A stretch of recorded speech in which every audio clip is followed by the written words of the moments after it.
Hello guys, 11/2/22 আমি রিয়াজুল।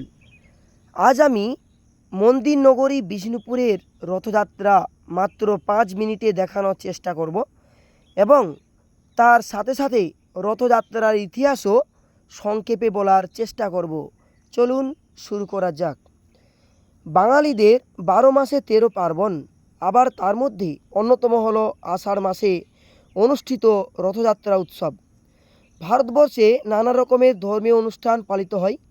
ভারতবর্ষ হলো উৎসবের দেশ। এর মধ্যে অন্যতম হলো রথযাত্রা উৎসব। ভারতবর্ষের উড়িষ্যা এবং পশ্চিমবঙ্গে মূলত এই রথযাত্রাকে কেন্দ্র করে এত উৎসাহ এবং উদ্দীপনা দেখা যায়।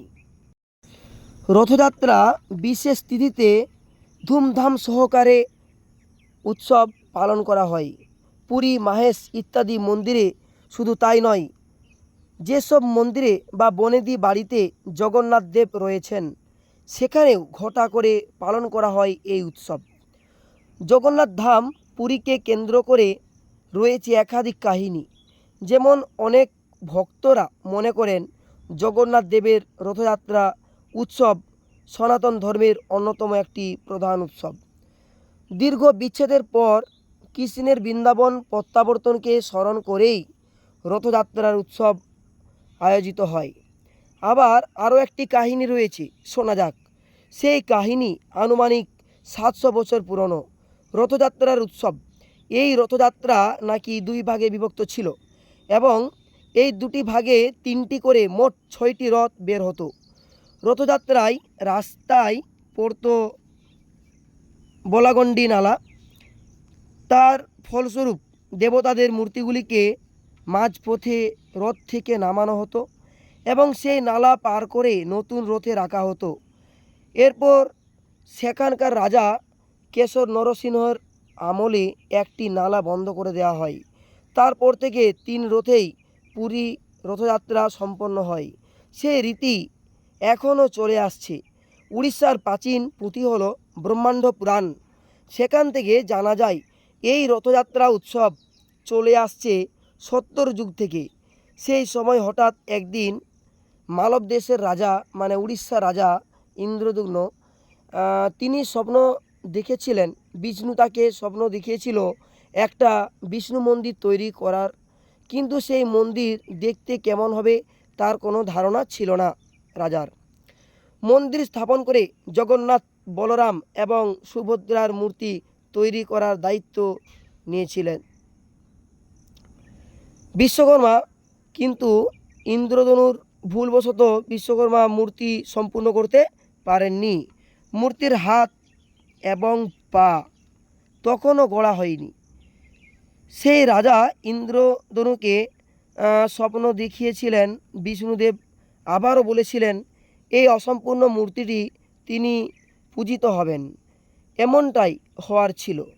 আষাঢ় মাসে শুক্লাপক্ষের দ্বিতীয়া তিথিতে রথে চড়ে দাদা বলরাম ও বোন সুভদ্রাকে দেখতে যান জগন্নাথ দেব।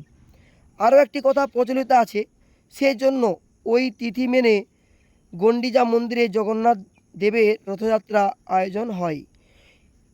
এই যাত্রাকে বলে সজারথ, আর ঠিক 7 দিন পরে ফিরে আসাকে বলে উল্টো রথ। ইতিহাসবিদ এবং পুরাতত্ত্ববিদরা বলেছেন গণ্ডিজা হলেন রাজা ইন্দ্রদন্যের স্ত্রী। আজও পুরীর রাজবংশ বর্তমান এবং তারা বংশ পরম্পরায় রাজা উপাধিতে অনেকেই ভূষিত হয়েছেন।